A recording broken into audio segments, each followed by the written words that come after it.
স্বচ্ছ নীল জল ছেয়ে গেছে মরা মাছের স্তূপে। ঝড়ের কবলে বন্যার পানিতে প্লাবিত হয় প্রায় 20,000 একর সমতল ভূমি। এরপর মিঠা পানির অনেক মাছ নদীর মাধ্যমে চলে যায় সাগরে। লবণাক্ত পানিতে টিকতে না পেরে মারা যায় কয়েক টন মাছ। গ্রিসের ভোলোস শহর, যা তার প্রাকৃতিক সৌন্দর্য ও পর্যটন বন্দরের জন্য পরিচিত ছিল, তবে বর্তমানে এমনই একটি মারাত্মক বিপর্যয়ের সম্মুখীন হয়েছে, যার বিরূপ প্রভাব পড়ছে স্থানীয় জনগণের জীবনযাত্রা ও ব্যবসায়ের উপর।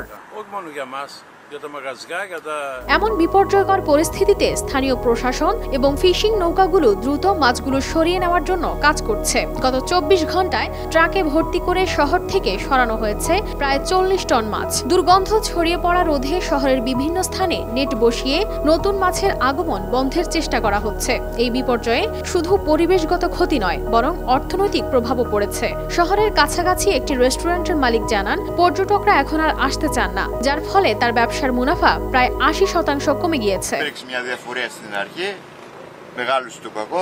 ভোলোস শহরের এই বন্দরটি রাজধানী এথেন্স থেকে প্রায় 3.5 ঘন্টার দূরত্বে অবস্থিত, যা টানা দ্বিতীয়বারের মতো বড় ধরনের পরিবেশগত বিপর্যয়ের সম্মুখীন হচ্ছে। গত বছরও থেলাসি অঞ্চলে ভয়াবহ বন্যা দেখা দেয়, যা পুনরায় একটি পাশের লেককে পূর্ণ করে তোলে। এই লেকটি 1962 সালে ম্যালেরিয়া প্রতিরোধের জন্য শুকিয়ে ফেলা হয়েছিল, তবে সাম্প্রতিক বন্যার কারণে এর পানির আকার 3 গুণ বেড়ে গেছে। বিশেষজ্ঞরা বলছেন, এই বিপর্যয়ের মূল কারণ ঐতিহাসিক বন্যা, যা থেলাসির সমতল ভূমি, নদী এবং হ্রদগুলোকে ডুবিয়ে দেয়। মাছগুলো যখন সমুদ্রের লবণাক্ত পানিতে প্রবেশ করে, তখন তারা বেঁচে থাকতে পারেনি। স্থানীয় প্রশাসন ও সরকার যৌথভাবে কাজ করছে এই বিপর্যয়ের সমাধানের জন্য, যাতে ভবিষ্যতে এমন দুর্ঘটনা আর না ঘটে।